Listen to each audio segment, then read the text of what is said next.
سلامونه ملګرو جنید خان ما نن په پی اس ال کې دوه میچونه دي جی لومبنی میچ د کراچي کینګ ورسس پېښور زلمی دی او دویم میچ د لاهور کلندر او د ملتان سلطان دی اوس د پېښور زلمی او د کراچي کینګ چې کوم میچ دی په هغه باندې تفصیل خبره کو چې د کراچي کینګ د پېښور خلاف سره ریکارډ دی یا د پېښور د کراچي کینګ خلاف ریکارډ څنګه دی په هغه باندې خبره کو اينه پس بیا په دویم میچ باندې خبره کو لومبنی میچ چې کوم دی اب 2 بجې شروع کیږي دویم میچ په ماخام 9 بجې شروع کیږي ټورنه پړمنه میچ چې کوم دی هغه 2 بجې د نن غرمه 2 بجې برابر شروع کیږي چې د کراچي کینګ او د پېښور زلمی دی تر اوسه پورې د کراچي کینګ او د پېښور زلمی 19 میچونه شوي دي یو کم شل چې هغه کې 14 میچونه پېښور زلمی ګټلي دي او صرف 15 میچونه کراچي کینګ ګټلې دي د پېښور زلمی تله په کراچي کینګ باندې ډیره زیاته درنه ده دینه علاوه ایوریج سکور چې کوم دی د کراچي کینګ د پېښور زلمی خلاف 155 دی او د پېښور زلمی 169 رنزونه ایوریج سکور دی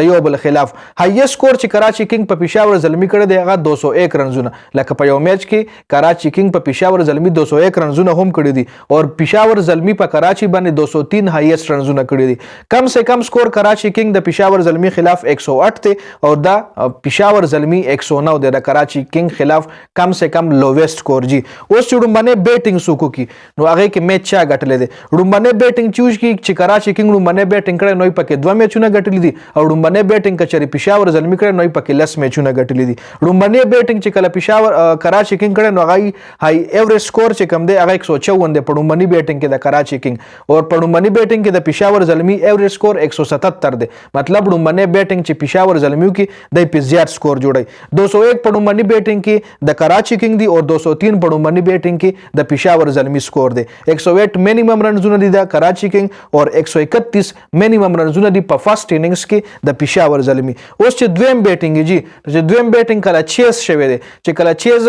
کراچي کینګ کړي نو 3 میچونه ګټلې دي او کچاري چیز پېښور زلمی کړي نو 4 میچونه ګټلې دي په چیز کې دوه یو بل سره لګه کلوز مقابله ده 156 په سیکنډ بیټینګ کې د کراچي کینګ سکور دی ایوریج او 153 ایوریج سکور د پېښور زلمی دی په سیکنډ په دویم بیټینګ کې په دویم بیټینګ کې هایست سکور کراچي کینګ 197 جوړ کړی دی او پېښور چې کوم دی پېښور زلمی هغه 191 رنزونه په دویم په سیکنډ اننګز کې په سیکنډ اننګز کې د پېښور زلمی سکور د کراچي کینګ خلاف کم دی مطلب کچري پېښور زلمی تاسو ګټلو او لومبنی بیټینګ وکړو نو زیات سکور جوړول شي جی لوویست سکور په سیکنډ اننګز کې 109 دا کراچي کینګ هم دی او د پېښور زلمی هم دی اوس لاهور کلندر چې کوم میچ دی د لاهور کلندر ملتان سلطان سره میچ دی جی دا میچ په ماخام شروع کیږي او د میچ کې تر اوسه پورې د ټوټل میچونه چې د لاهور کلندر او د ملتان سلطان شوي دي نو هغه 17 میچونه دي چې کې 9 میچونه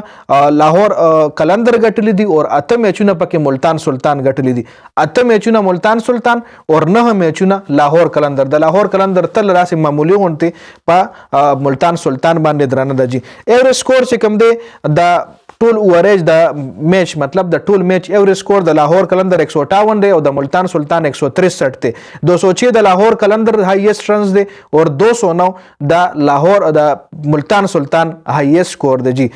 په مطلب کم سے کم سکور چې کم کړی دی 76 رنزونه لاهور کلندر کړي دي د ملتان سلطان خلاف او ملتان سلطان کم سے کم سکور چې د لاهور کلندر خلاف کړی دی 114 دی جی مطلب 100 د ملتان سلطان په پېښور په لاهور کلندر باندې زیات سکور کړی دی اوس لومبنی بیټینګ چې کله لاهور کلندر کړی د شپږ میچونه ګټلې دي او 4 میچونه په لومبنی بیټینګ کې ملتان سلطان ګټلې دي مطلب لومبنی بیټینګ چې کله لاهور کلندر وکي نو د زیات میچونه ګټلې دي دویم بیټینګ کې بیا چې ملتان سلطان دوی بیټینګ کوي نو 4 میچونه ګټلې دي او 3 میچونه چې کوم دي هغه لاهور کلندر ګټلې دي مطلب فرست بیټینګ کچري لاهور کلندر وکړو نو دا غي د میچ ګټلو چانس سی واقعي لومبنی بیټینګ چوکي جی نو دا 2 میچونه د نن په پی اس ال کې لاهور کلندر او د ملتان سلطان ماخام میچ ته او د پېښور زلمی او د کراچي کینګ غرمه 2 بجې به شروع کیږي د ویډیو کتلو زیاته مننه والسلام